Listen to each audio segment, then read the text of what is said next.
Plaintiff Conquista Grismala knows the defendant's cousin, and she thought the defendant was a good, hard-working man with a religious background.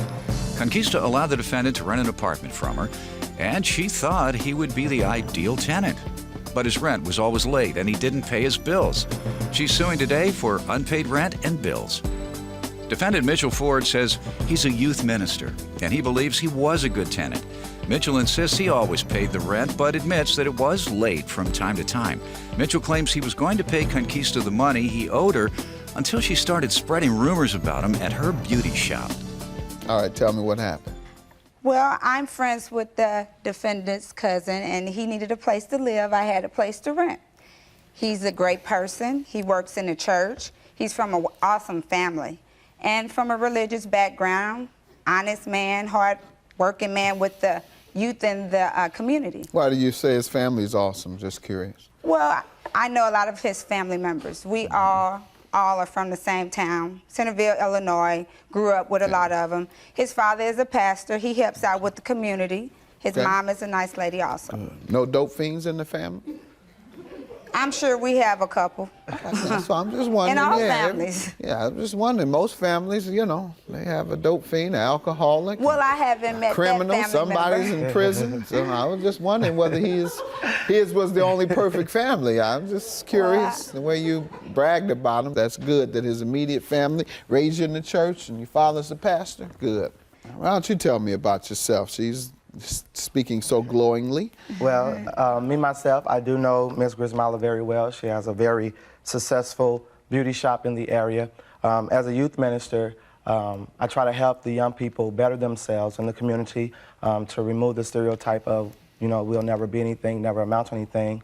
And what I do is I do music concerts. I have a CD out. Do you want me to have it? Yes, please. Thank you. I have a CD out, just trying to minister to the young people the best way I can, just to stay ahead in life and to remain focused. You from Illinois? Yes, sir. All right. They have some great gospel singers here in Illinois. Yes. Starting with the queen of gospel here in Chicago. You know who that is? Albertina Walker. All right, Albertina Walker, that's Yes, right. sir. What's And the other one? The young prince or king of gospel in Illinois. Smokey Norfolk. There you go, Smokey Norfolk. All right. You know your gospel. Go Yes, ahead. sir. And so, as Hold a on, youth one minister- more time. That's good. Now, my Detroit church, the pastor is J. Drew Shear. And his wife's name, what's her name? Karen Clark Shear. Karen Clark Shear of the Clark sisters. All right.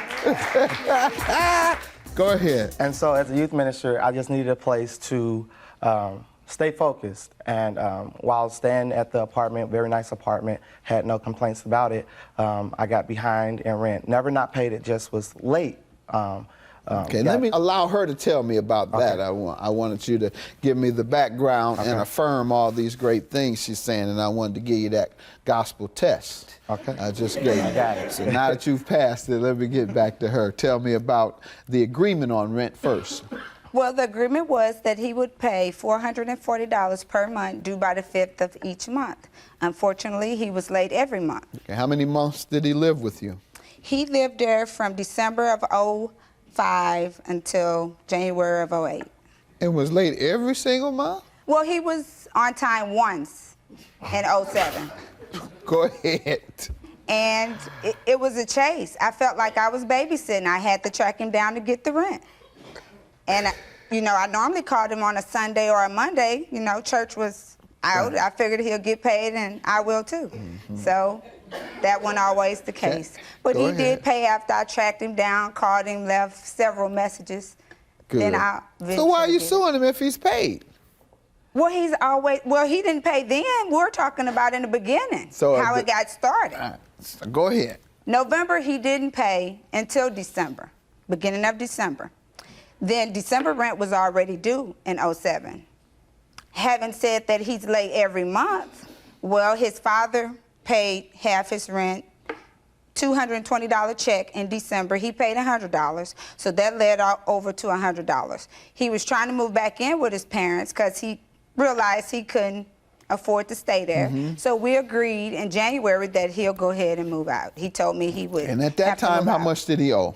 At that time, he owed $470. And then you're also suing for an unpaid bill and painting costs. Yes, sir. He told me that he would have all the utilities paid. He left a $74 sewer bill. He painted the Sewer bill? Yes. And he was responsible for that? Yes, he was. What else? He told me he paid that bill and he did not, so about I the had painting? to pay it. Well, he painted the living room. So how does he owe you? Well, because he painted different colors, orange and peach and different colors, and he agreed that he will pay to repaint All it right. due to the colors. Did you find out how much that would be? $150. All right. Sir, what do you want to tell me about this? First of all, I would like to say that, you know, while living there, I did fall behind in rent. Financially, I was having some issues, and I'm not spending all your money on clothes.